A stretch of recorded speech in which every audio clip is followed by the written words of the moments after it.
I just had to let you know you're.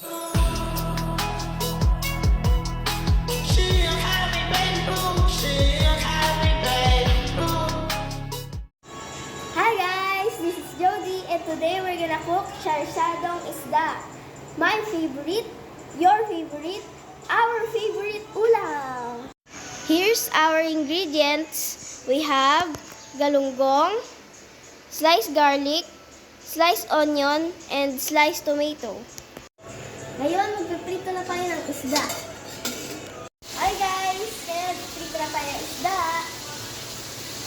So guys, habang nakasalang yung isda, itutuloy natin ang paghihiwa ng tomato. So, syempre, before ako maghiwa ng tomato, nagugas muna ang kamay. Okay, tuloy natin. So guys, sa paghihiwa, mag-ingat kayo, no? Kasi, tulis ko kaktilyo. So guys,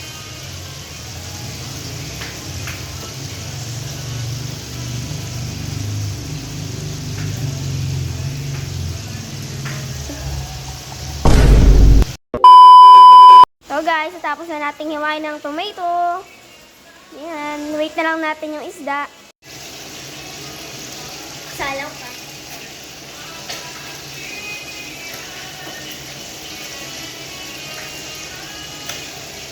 Ayos by DIY apron ko guys. Oh my God, what is that? Oh my God! DIY apron muna. Kasi di namin alam saan nakatago yung apron ko.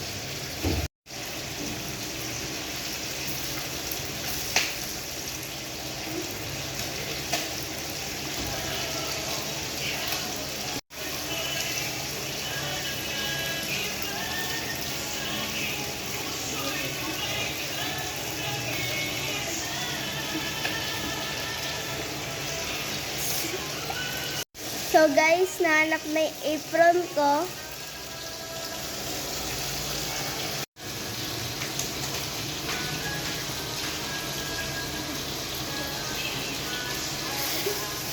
Ayun guys, tapos na tayo magprito. Magigisa naman tayo ng kamatis.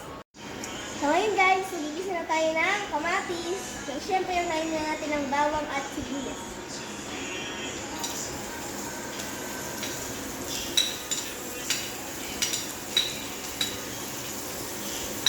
Aluhanin muna natin hanggang sa pag-isa natin. Tapos pagkatapos nito, isusunod natin itong kamatis. Next guys, kamatis naman.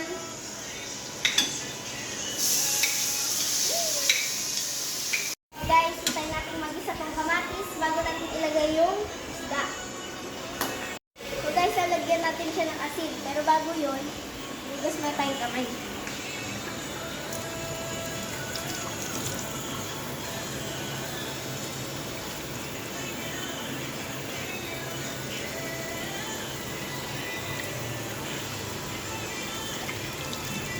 Guys, ilagyan na natin.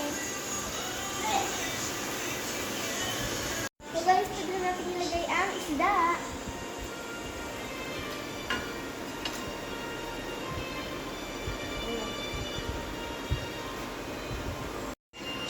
At ang ating huling ingredient ay ang mahiwagang itlog. So nakalimutan ko sabihin kanina kasi yung iba hindi nila nilalagyan ng itlog. Pero ako lalagyan ko ng itlog. Dahil may lig kami dito.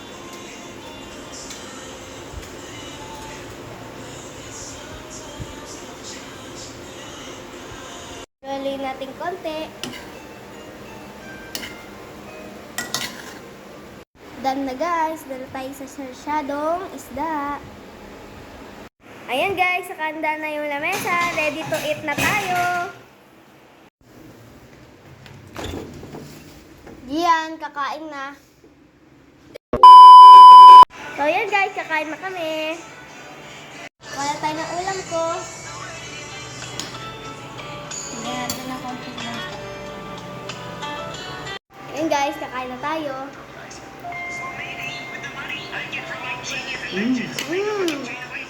Harap. Harap na luto ko guys.